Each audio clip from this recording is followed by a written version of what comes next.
எதிர்க்கட்சித் தலைவர் சஜித் பிரேமதாச நல்லாட்சி காலத்தில் அமைச்சராக இருந்தபோது நடந்ததாக கூறப்படும் மோசடி தொடர்பில் தற்போது விசாரணைகள் நடைபெற்று வருவதாக தெரிவிக்கப்பட்டுள்ளது.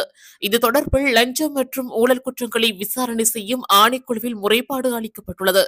சஜித் பிரேமதாச அமைச்சராக இருந்த காலத்தில் பொறியியல் கூட்டுத்தாபனத்தின் ஊழியர்கள் குழு ஒன்று ஜலனி பிரேமதாசவின் தனியார் நிறுவனத்தில் பணியமர்த்தப்பட்டதாக முறைப்பாடு வழங்கிய தரப்பினர் தெரிவித்துள்ளனர். 19 அரசு ஊழியர்கள் இதற்காக பயன்படுத்தப்பட்டதாக இதன்போது குறிப்பிடப்பட்டுள்ளது.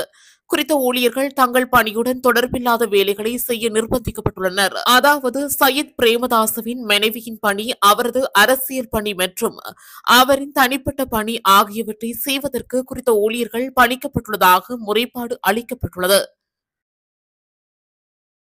இதுபோன்ற செய்திகளை உடனுக்குடன் அறிந்து கொள்ள தமிழ் பிளஸ் யூடியூப் சேனலை மறக்காம சப்ஸ்கிரைப் பண்ணுங்க, கமெண்ட் பண்ணுங்க, ஷேர் பண்ணுங்க.